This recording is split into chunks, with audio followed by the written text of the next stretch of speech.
kemudian kita bertanya, kemudian kita menjelaskan yang kedua. Alumni yang kedua, alumni yang gagal. Alumni yang gagal ini apa? Kalau hanya gagal tok, tidak apa-apa. Alumni yang gagal itu yang tadi tidak memperoleh penambahan ketakwaan dari Ramadan yang telah dia ikuti. Takutnya tidak bertambah, ilmunya juga tidak bertambah, itibaknya tidak pernah nambah, qanaahnya tidak pernah nambah, persiapan dunianya malah lebih banyak daripada persiapan akhiratnya. Maka kalau kemudian kita menyebut alumni yang gagal, Masya Allah, kalau hanya gagal tidak mendapatkan amal apapun dan pahala apapun itu masih mending. Tapi ternyata gagalnya orang di bulan Ramadan bukan hanya menjadi gagal tetapi menjadi orang yang celaka. Karena apa? Karena orang yang celaka bukan orang yang mereka ditusuk di pinggir jalan, bukan pula orang yang kemudian mereka itu diambil hartanya, bukan orang yang pula diperkosa, waliyadzubillah, nasallallahu alaihi. Tetapi orang yang celaka dikatakan oleh Rasulullah dengan 3. Ketika Rasulullah tiba-tiba dalam hadis riwayat Imam Ahmad berkata, amin, amin, amin. Rasulullah itu tiba-tiba mengatakan amin, amin, amin. Lah para sahabat kan nggak paham. Kemudian mereka bertanya, apa yang kau aminkan ya Rasul? Karena mereka tidak mendengar suara malaikat. Suara malaikat itu tidak bisa didengar. Jadi suara malaikat itu tidak bisa didengar. Yang mendengarkan suara malaikat adalah Rasulullah Sallallahu Alaihi Wasallam. Tapi malaikat bisa nggak berwujud manusia? Bisa. Siapa wajahnya yang paling sering dipinjam oleh malaikat? Kalau malaikat berwujud manusia, wajahnya Mus'ab bin Umair. Seorang laki-laki tampan yang kemudian mati dalam keadaan muda, dalam keadaan tidak mendapatkan kain kafan yang cukup untuk menutupi seluruh tubuhnya. Itu Mus'ab bin Umair. Dicintai malaikat, sampai wajahnya dipinjam oleh malaikat kalau malaikat itu pengen jadi manusia. Diperintahkan oleh Allah. Kita cinta kepada Mus'ab bin Umair dan semoga cinta kita menghantarkan kita dikumpulkan dengan beliau.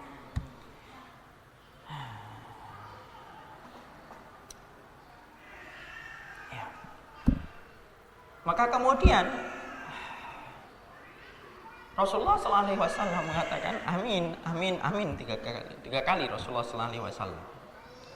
Rasulullah kemudian ditanya oleh para sahabat, kenapa ya Rasulullah kamu aminkan ya Rasulullah? Yang aku aminkan doanya malaikat Jibril. Doanya malaikat Jibril yang aku aminkan. Nah, ini loh yang kemudian biasanya dijadikan dalih yang salah. Ya, dalih yang salah. Hadis ini Pak dan Ibu sering dijadikan menjadi dalil untuk meminta maaf sebelum Ramadan. Dalilnya dari hadisnya Jibril. Padahal matan itu isi hadis. Tidak ada perintah satupun yang memerintahkan kita untuk meminta maaf sebelum Ramadan. Ya, jadi kalau misalkan ke sebelum Ramadan kan nanti banyak bertebaran WhatsApp tuh, biasanya nanti hang kalau pada waktu sebelum Ramadan ini. Karena kemudian banyaknya SMS dan WhatsApp yang masuk bertebaran. Ketika tangan tidak lagi mampu berjabat, Masya Allah. Ayunan langkah kaki tidak lagi untuk bertemu itu harus dibawa ke rumah sakit. Jangan ngirim SMS. Jangan ngirim SMS. Oh, udah tangannya sudah tidak lagi mampu berjabat kok masih sempat ngirim WhatsApp. Jadi kemudian tidak ada minta maaf. Yang kita minta maaf ya kapanpun. Memang salah Ustaz minta maaf ketika belum Ramadan. Kalau kita tidak minta, kalau tidak salah ya tidak perlu minta maaf, itu namanya hulu, berlebihan. Tapi kalau kita salah ya minta maaf. Kalau pas bertepatan bapak mukulnya teman itu ketika di akhir bulan Sya'ban ya minta maaf di akhir bulan Sya'ban. Jangan sampai kemudian kita nunggu momennya nanti deh minta maafnya menjelang Ramadan. Ya Allah, bapak mukul dia itu di bulan Syawal, dia nungguin permintaan maafnya ditunggu sampai bulan Sya'ban baru minta maaf. Tidak ada. Nah itu jangan lagi. Tapi saya ingatkan ya Bapak ya, kalau nanti tiba-tiba Bapak mendapatkan WhatsApp ini, SMS ini dari temennya yang belum paham, tolong jangan dibalas dengan kata-kata yang menyakitkan. Ini tuh tidak ada sunnahnya, makanya ngaji. Ya Allah, akhlakmu di mana toh Pak? Dia kan belum paham, dia belum ngerti. Sudah jawab aja amin, selesai. Nanti catat di checklist. Dia yang pernah ngirimkan permintaan maaf ketika Ramadan. Nanti di bulan Syawal, Dzulhijjah, Dzulqa'dah ngomong pelan-pelan. Jangan kemudian kita membiasakan orang itu harus cepat paham sebagaimana kita harus cepat paham, ikhwan. Orang itu beda-beda ketika merespon kebenaran. Ada yang cepat. Kenapa? Karena makanannya bersih, akhirnya cepat merespon kebenaran. Ada yang dulu mungkin makan yang haram ketika dia sebelum taubat, akhirnya merespon kebenaran itu susah dan lama. Makanya kalau kemudian kita mendapati yang semacam itu, tolong ya, jangan langsung membalas yang menyakitkan. Senang banget sih menyakitin orang, padahal orang yang bodoh pun harus kemudian diberikan penghormatan ketika mereka belum paham. Ketika mereka belum paham loh ya. Kecuali setelah kita kasih tahu dengan pelan-pelan kok tidak berubah, ya sudah kita doakan. Antum dan saya tidak pernah ditanya sama Allah berapa orang yang telah kita hujat. Antum tidak pernah ditanya. Antum dan saya tidak pernah ditanya berapa orang yang telah kita sesatkan. Tidak pernah ditanya itu. Tapi ana dan antum akan ditanya oleh Allah berapa orang yang telah kamu berikan petunjuk. Makanya Nabi mengatakan li ayyahdiyallahu bika rajulan khairat. Li ayyahdiyallahu bika rajulan wahidan khairun laka min humrun ni'am. Kalau kamu memberikan petunjuk kepada satu orang itu lebih baik daripada kamu mendapatkan onta merah, simbol dari perhiasan yang paling mahal. Nabi mengatakan kalau kamu memberikan petunjuk. Nabi tidak mengatakan kalau kamu mampu menyesatkan orang, kamu mendapatkan yang lebih baik daripada onta merah. Tidak ada itu. Bukan kita membiarkan yang salah, tidak. Tetap yang salah dibenerin, tapi dengan cara yang ma'ruf. Jangan sampai kemudian dengan cara yang tidak ma'ruf. Jadi kalau kita mendapatkan kayak gitu, jawab aja, amin. Nanti di bulan Syawal sembari ngobrol kita jelaskan, itu ternyata tidak ada hadisnya loh mbak. Kecuali kalau kita tahu si pengirim ini adalah orang yang sudah dekat sama kita, paham dengan kita, ya akhirnya kita ngomong saja. Tergantung kondisi. Karena apa? Menyampaikan sesuatu itu harus disesuaikan dengan kondisi. Kita harus paham kondisinya orang yang melakukan itu gimana. Saya ambilkan contoh, ini termasuk fikih dakwah. Contoh nih, ada orang yang kemudian dia dalam keadaan sholat, ya. Kemudian sholat itu ngobrol, sholat itu dia mengucapkan yarhamukallah ketika ada yang bersin. Saat itu para sahabat yang lainnya langsung melotot matanya melihat sahabat tersebut ketika sahabat tersebut mengucapkan yarhamukallah padahal dalam sholat. Para sahabat ketika meletakkan pandangannya kepada dia dengan pandangan melotot, sahabat yang dipandangi itu tidak senang. Lalu malah ngomong, ngapain kalian ngeliatin saya? Itu padahal sholat. Ngapain ngeliatin saya? Hah? Malakum nadhartum. Kenapa kalian ngeliatin saya itu ngapain? Para sahabat yang kemudian ngeliatin kayak gitu, dijawab gitu, malah kemudian mereka memukul-mukulkan paha mereka, memberikan isyarat supaya dia diem. Lah semakin digituin, semakin dia ngomong, loh sekarang kalian pukul-pukul pahanya. Ngapain? Padahal itu dalam sholat. Nabi di mana? Di depan. Ketika menjadi imam sholat. Ini hadisnya Sahih Muslim. Maka kemudian setelah selesai, lihat Nabi. Nabi lembut menyampaikan. Apakah langsung kemudian menghujat orang tadi? Enggak. Nabi cuma berkata, sesungguhnya ini sholat. Di dalamnya ada doa, ada zikir, ada tasbih, dan tidak diperkenankan pembicaraan selain pembicaraan doa dan zikir. Masya Allah. Sahabat tadi langsung tahu itu kepadanya dan berkata, aku tidak pernah mendapati guru yang terbaik kecuali adalah Rasulullah. Kenapa Nabi tidak langsung kemudian mengatakan itu? Karena Nabi tahu ini orang belum paham nih. Tapi beda ketika kemudian Nabi mendapati Umar bin Khattab radhiyallahu anhu itu membawa lembaran kitab Taurat. Kemudian Rasulullah kemudian berkata, matilkal waraqat. Apa itu kertasnya wahai Umar?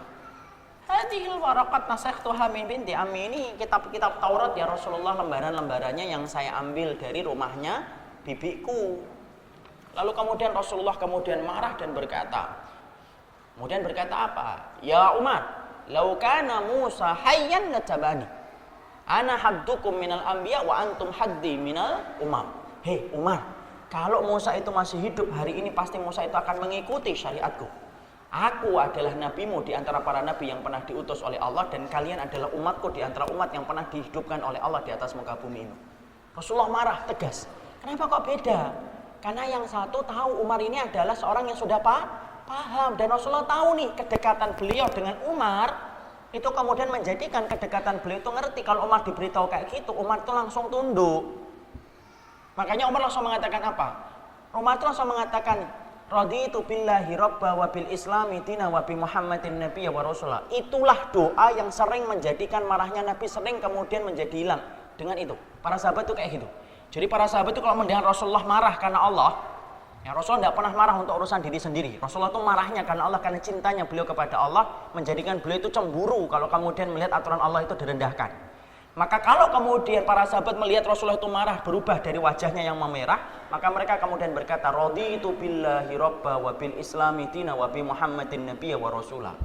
Itu Umar. Di sini kita ngambil fikih yang penting. Bahwasanya apa? Masyaallah, bahwasanya ketika kita kemudian para sahabat ketika mendapati Rasulullah marah, maka mereka mengucapkan dzikir itu.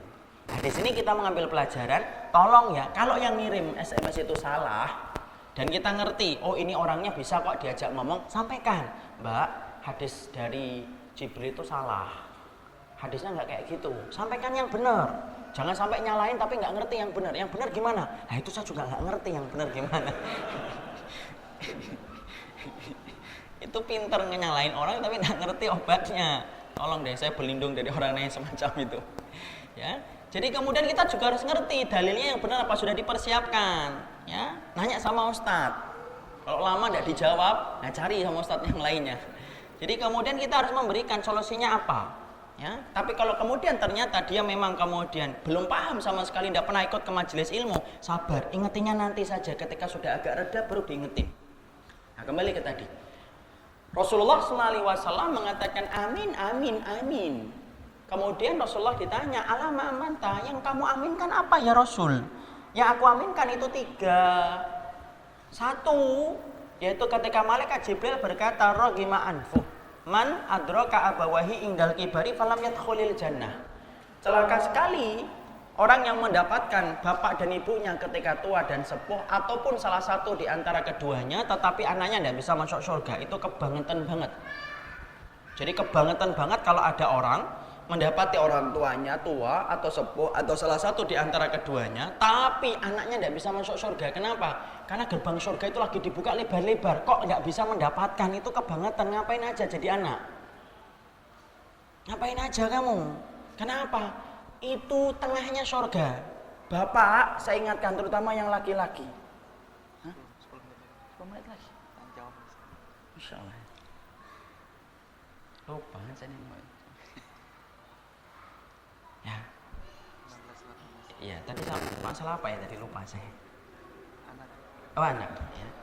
Saya ingatkan bapak-bapak, bahwasanya kewajiban kita kepada orang tua itu tidak pernah selesai. Walaupun kita punya anak, walaupun kita punya cucu. Dan ingat, pintu tengahnya surga itu pintu yang paling indah, kata Ibnu Abbas. Pintu tengahnya surga itu pintu tengahnya, kata, yang paling indah. Makanya kalau kemudian ada anak yang diberikan kesempatan yang semacam itu, kok tidak bisa dia masuk surga, itu Masya Allah, itu kebangetan banget. Maka Rasulullah setuju atau tidak setuju dengan doanya Jibril yang pertama? Setuju, mengatakan apa? Amin. Itu menunjukkan Rasulullah itu muafik, dia setuju dengan apa yang disampaikan oleh malaikat Jibril. Yang kedua, yang didoakan oleh malaikat Jibril dengan kecelakaan itu siapa? Ragima anfuh. Celaka betul. Siapa yang celaka betul itu? Man dakhala alaihi Ramadan summa insalakha falam yukfalahu. Yaitu adalah orang yang mereka diberikan kesempatan Ramadan tetapi sampai Ramadan itu selesai tetapi dia tidak diampuni oleh Allah. Itu celaka banget dan Rasulullah mengatakan setuju. Kenapa? Lah wong neraka sedang ditutup, setan sedang dirantai, surga dibuka lebar-lebar, kok nggak bisa diampuni? Ya, terus kamu ngapain aja ketika Ramadan? Sampai-sampai Allah membantumu. Setannya dikerangkeng, kemudian nerakanya ditutup, surganya dibuka. Lu kok nggak bisa masuk surga? Makanya kemudian sampai malaikat Jibril mengatakan celaka betul, ragima anfuh. Dan Nabi mengatakan persetujuan. Apa tanda persetujuan dari Nabi? Amin. Yang ketiga, ragima anfuh. Mandukirta indahu falam yusalli alaika, yang disebutkan namamu ya Rasulullah di sisinya tetapi dia tidak berselawat kepada dirimu. Rasulullah mengatakan amin. Ini loh yang kita khawatirkan. Kalau hanya gagal tok, itu masih mending. Rugi memang, tapi lebih sedikit lebih mending. Tapi orang yang gagal di Ramadan itu bukan hanya rugi tetapi dia celaka. Saya mengatakan tidak celaka di hadapan makhluk, tetapi hadis riwayat Ahmad ini menerangkan kita celaka di hadapan Sang Khalik, yaitu adalah Allah. Jangan-jangan kalau kata orang Semarang GG, kita itu selama ini hanya mengambil dan menjemput kecelakaan. Tahun Ramadan tahun lalu kita celaka, tahun Ramadan sebelumnya kita celaka, tahun sebelumnya kita celaka, tahun ini pun kita akan menjemput kecelakaan. Masya Allah. Kalau hanya gagal tok, itu masih mending. Tapi kalau sudah gagal dan kemudian celaka, Masya Allah, manakah yang lebih celaka daripada celaka di hadapan Allah?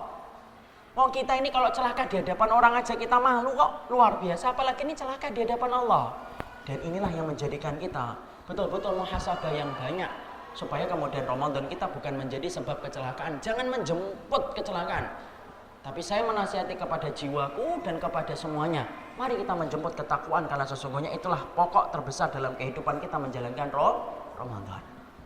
تبصرة عن كل ضلال أعددنا بضع رسالات تحمل نورا للأجيال عمره اللي راحت أحلامه أوهام إن كان ما ضمت يميني